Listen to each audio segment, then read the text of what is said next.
মৌসুমী বায়ু বাংলাদেশের ওপর মোটামুটি সক্রিয় এবং উত্তর বঙ্গোপসাগরে মাঝারি অবস্থায় রয়েছে বলে জানিয়েছে আবহাওয়া অধিদপ্তর। এই অবস্থায় আগামী ৭২ ঘন্টায় দেশের বিভিন্ন এলাকায় ঝড় বৃষ্টির প্রবণতাও অব্যাহত থাকবে।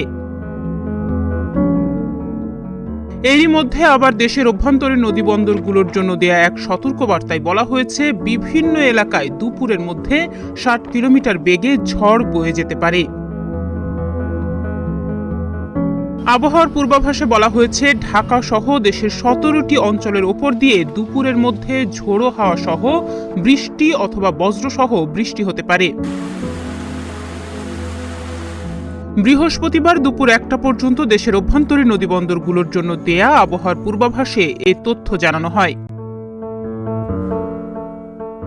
এতে বলা হয়েছে, রাজশাহী, পাবনা, বগুড়া, টাঙ্গাইল, ঢাকা, ময়মনসিংহ, ফরিদপুর, যশোর, কুষ্টিয়া, খুলনা, বরিশাল, পটুয়াখালী, নোয়াখালী, কুমিল্লা, কক্সবাজার, চট্টগ্রাম এবং সিলেট অঞ্চলের ওপর দিয়ে দক্ষিণ দক্ষিণ পূর্ব দিক দিয়ে ঘন্টায় ৪৫ থেকে ৬০ কিলোমিটার বেগে অস্থায়ীভাবে দমকা বা ঝোড়ো হাওয়া সহ বৃষ্টি বা বজ্রসহ বৃষ্টি হতে পারে। এসব এলাকার নদীবন্দরকে ১ নম্বর সতর্ক সংকেত দেখাতে বলা হয়েছে। এদিকে বৃহস্পতিবারের আবহাওয়ার বিষয়ে বলা হয়েছে, রংপুর, রাজশাহী, ঢাকা, ময়মনসিংহ, খুলনা, বরিশাল, চট্টগ্রাম ও সিলেট বিভাগের অধিকাংশ জায়গায় অস্থায়ীভাবে দমকা হাওয়া সহ হালকা থেকে মাঝারি ধরনের বৃষ্টি বা বজ্রসহ বৃষ্টি হতে পারে। সেই সঙ্গে দেশের কোথাও কোথাও মাঝারি ধরনের ভারী থেকে অতি ভারী বর্ষণও হতে পারে।